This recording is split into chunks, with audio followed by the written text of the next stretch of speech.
Namaskar friends, welcome to today's session of NEET Admission Faridabad. So in today's video we will discuss about what is the difference between recognized seats and permitted seats. तो आज के इस video में हम discuss करेंगे recognised और permitted seats के बीच में क्या डिफरेंस है। रिकॉग्नाइज्ड सीट्स ज़्यादातर जो स्टूडेंट्स होते हैं वो रिकॉग्नाइज सीट्स ही क्यों लेना चाहते हैं और परमिटेड क्यों नहीं लेना चाहते हैं। तो इस टॉपिक को स्टार्ट करने से पहले मैं आप सभी से रिक्वेस्ट करूंगा, प्लीज़ चैनल को सब्सक्राइब कर लीजिए सो दैट कि आपके पास सारे अपडेट्स नोटिफिकेशंस पहुंचते रहें। इस चैनल पे हम आने वाले समय में सारे ही जो भी कट ऑफ फीस एंड जो भी इम्पोर्टेंट इन्फॉर्मेशन है काउंसलिंग के लिए वो सारे अपडेट अपलोड करेंगे जो कि आपकी काउंसलिंग के लिए बहुत ही हेल्पफुल होने वाले हैं। अगर आप चाहते हैं काउंसलिंग की पेड सर्विसेज लेना तो वो भी आप ले सकते हैं, जिसमें हम रजिस्ट्रेशन से सीट अलॉटमेंट रिपोर्टिंग तक आपको पूरे प्रोसेस में गाइड करेंगे, कैसे आपको काउंसलिंग में आगे बढ़ना है, कौन सा ब्रांच लेना है, क्या उसकी फ़ीस होगी, किस कॉलेज में कौन सा ब्रांच आपको आपकी रैंक पे मिल सकता है। ये सारी चीज़ें हम आपको इसमें एक्सप्लेन करते हैं और हैंड होल्ड सपोर्ट देते हैं from registration till seat allotment. तो आइए दोस्तों स्टार्ट करते हैं आज का topic, recognised versus permitted seats. तो रिकॉग्नाइज सीट्स क्या होते हैं और परमिटेड क्या। किसी भी कॉलेज में जब कोई नया अप्रूवल आता है, नया अप्रूवल यानी जब किसी भी मेडिकल कॉलेज में कोई भी सीट नहीं आएगी, सपोज करते हैं केएमसी मणिपाल है, Kasturba medical college Manipal, college काफ़ी पुराना है, ऑलरेडी सारे ब्रांचेज अब वहाँ पे हैं। मान लेते हैं पीडियाट्रिक्स ब्रांच है, तो पीडियाट्रिक्स ब्रांच में या मेडिसिन ब्रांच में उनको और 5 सीट का अप्रूवल चाहिए, तो वो अप्लाई करेंगे। तो अगर उनके पास में 10 मेडिसिन की सीट्स हैं पहले से और 5 नहीं और वो अप्लाई कर रहे हैं तो 15 सीट्स हो गया। तो 10 जो सीट्स पहले से हैं वो तो रिकॉग्नाइज हैं, बट 5 जो नया अप्रूवल उनको मिलेगा वो आने वाले 3 साल तक के लिए परमिटेड रहेगा और 3 साल के बाद वो पूरी तरीके से रिकॉग्नाइज हो जाएगा। तो इसका नियम ये है कि जब फर्स्ट ईयर हो जाएगा उस सीट पे तो फर्स्ट ईयर का रिकॉग्निशन उसको मिलेगा, जब सेकेंड ईयर कंप्लीट हो जाएगा तो सेकेंड ईयर का, और जब थर्ड ईयर यानी पूरा कोर्स का टेन्योर कंप्लीट हो जाएगा तो उससे रिकॉग्निशन मिलता है, तो फिर वो सीट रिकॉग्नाइज हो जाता है।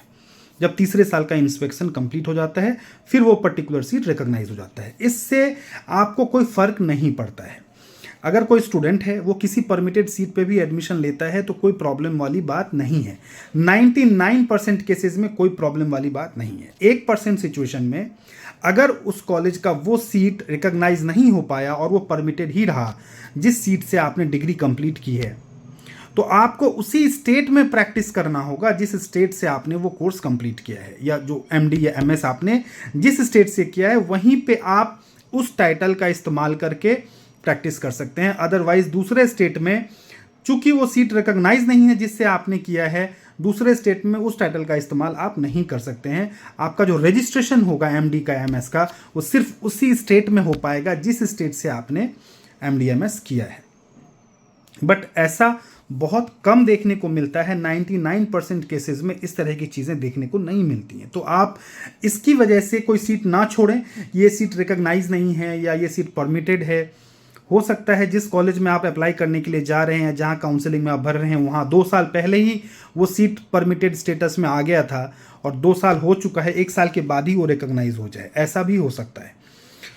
और मैंने पहले ही कहा कि 99% केसेस में कोई प्रॉब्लम नहीं होती है। तो आप बिल्कुल ही जो बेकार कॉलेजेस हैं, जिसका कोई रेप्यूटेशन नहीं है, जिसका कोई नाम नहीं, जिसको कोई नहीं जानता, या जो बिल्कुल ही नया कॉलेज है, उस कॉलेज को इग्नोर कर सकते हैं। अदरवाइज जिस कॉलेज का अपना एक रेप्यूटेशन है, जो कॉलेज पुराना है, जिस कॉलेज में ऑलरेडी वो सीट्स रिकॉग्नाइज्ड हैं, उस कॉलेज में कोई प्रॉब्लम नहीं होगी। आप बिल्कुल ज्वाइन कर सकते हैं परमिटेड सीट को, किसी तरह की कोई दिक्कत नहीं आएगी। तो मेन फर्क क्या है परमिटेड और रिकॉग्नाइज में, ये है कि कोई भी कॉलेज हो, चाहे कितना भी पुराना कॉलेज हो, चाहे सरकारी हो चाहे प्राइवेट हो, नई सीट्स आएंगी तो परमिटेड होगी तब तक के लिए जब तक कि उसका पहला टेन्योर पूरा कंप्लीट ना हो जाए। जैसे ही उसका पूरा टेन्योर कंप्लीट होगा वो रिकॉग्नाइज हो जाएगा।